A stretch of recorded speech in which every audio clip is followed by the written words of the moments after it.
Good evening, everyone.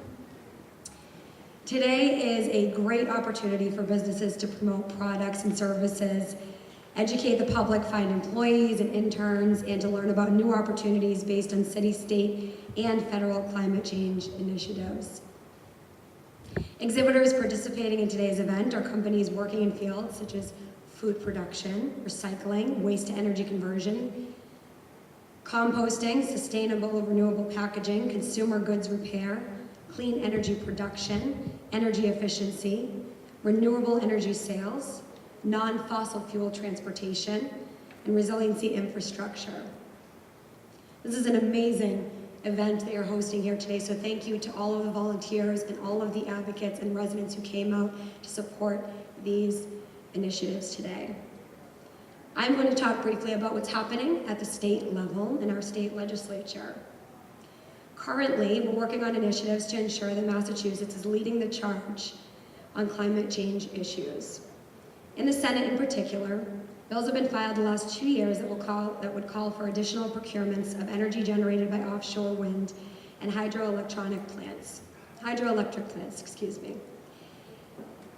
This legislation calls for an additional 2,800 megawatts of offshore wind generation and over 9.4 million megawatt hours of hydroelectricity. The bills that we're looking at currently also seek to examine a number of other progressive energy solutions, including elevating the state's annual renewable portfolio standard increase from 2% to 3%. Right now, we're working toward achieving 2,000 megawatts of energy storage by 2030 and a subsequent 2035 storage target. Setting 2030 and 2040 greenhouse gas emission limits and changing the emission limit as soon as possible to net zero. Thank you, Madam Mayor, for bringing up that important topic. It's huge. We're also looking at eliminating the cap on net metering and ensuring that 50% of the state's fleet of vehicles are zero-emission vehicles by 2025. Under some of the bills we're examining, the administration would be directed to develop and implement a market-based compliance mechanism on the transportation sector by 2020, the commercial, industrial, and institutional sectors by 2021, and the residential building sector by 2022. The state would also be required to develop a comprehensive energy plan across the board. Here in the Merrimack Valley, our delegation is committed to working on market-based solutions to climate change issues. And at the local level, on the ground, we're also tackling issues pertaining to the health and cleanliness of none other than the Merrimack River. A major economic resource, the river's health is vital to our communities and services and serves as a tourist attraction as well. A bill I filed earlier this year would create a Merrimack River District Commission tasked with evaluating the health of the river and ways to protect it from issues like combined sewer overflow, which I'm sure everybody in this room has heard about.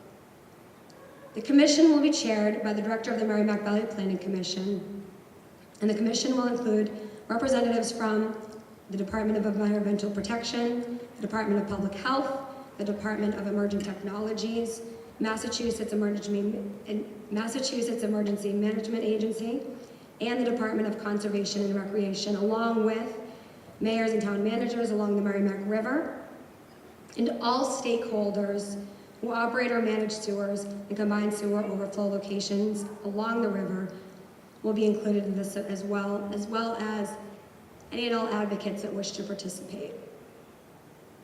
Keeping with my goal of protecting the Merrimack River, I've also filed a bill that would implement an alert system to warn swimmers and boaters and residents of potential hazards related to combined sewer overflows. Many of you have heard about notification systems previously filed in the Massachusetts legislature. I strongly support those efforts. I did file a bill to complement those efforts and develop a system of flagging, a pre-notification system, so that we can examine ways to get notification before we actually access the Merrimack River.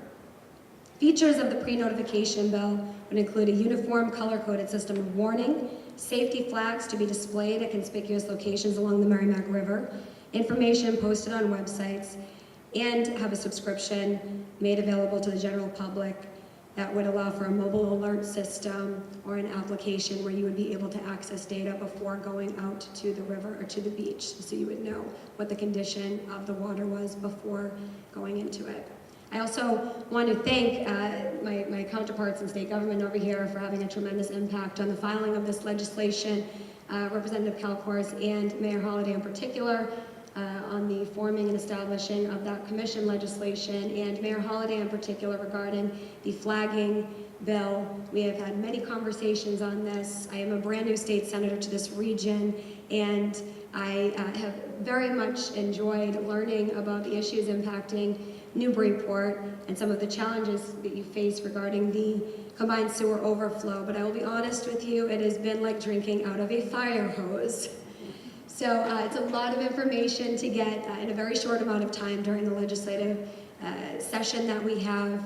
We have a very short time to file legislation, but you have a great mayor here and great city and local officials who have kept your state delegation informed of what's happening so that we are able to do our jobs on Beacon Hill and represent you the very best that we can.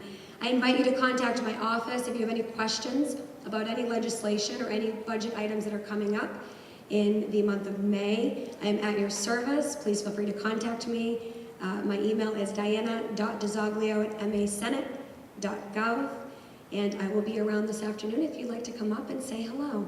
Thank you so much.